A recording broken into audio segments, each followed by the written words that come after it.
100%. I mean, and frankly, you know, if you looked at the track record of the profession just in the last 10 years and how, you know, woefully poor it's been, and you said, all right, if the medical profession had that track record, you know, if you sent a certain percentage of the people into the hospital and they came out with as many wrong predictions, as many you know, botched operations as the economics profession has had in predicting the '08 crisis, you know, how the US-China situation was going to work out, how supply chains have been disrupted in the midst of COVID, you'd have some lawsuits, at least in my country. And that's another unproductive thing, tort law, but we don't have to get into that.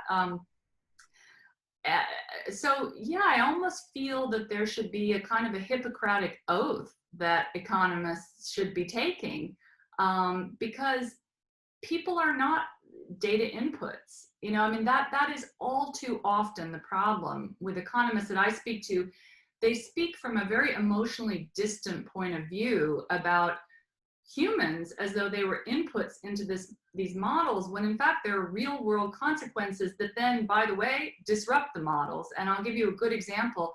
When I was working on my first book, I had a fascinating conversation with a union leader who was talking to me about NAFTA and the entry of China into the WTO.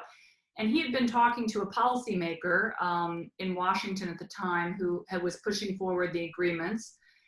And this union leader said to the policymaker, well, you know, gosh, these deals are going to kill us. You know, I mean, they might be good at a global level, but they're going to hollow out huge parts of the rural Midwest, of the South. They're going to send entire industries abroad. And from the policymaker's standpoint, that made sense, because he wasn't thinking about people. He was thinking about a pyramid in which we wanted to give up these jobs at the bottom and keep these jobs at the top.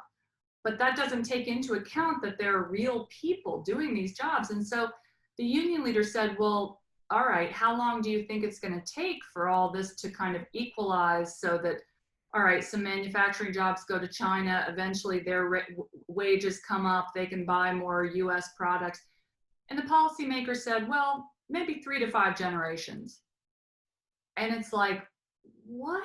I mean, how is that an acceptable answer? How is, you know, and that's part of the problem, frankly, is that when you're sitting in the ivory tower, you don't have to go and look individual people in the eye and say, I'm going to sell you, your community, your children out for 3 to 5 generations, because ultimately it will be better for everyone in this rich country to be bankers or software engineers than it would for them to be making cars, which, P.S., I don't think was the right decision anyway, as we're seeing banking and software engineering actually can't employ large numbers of people.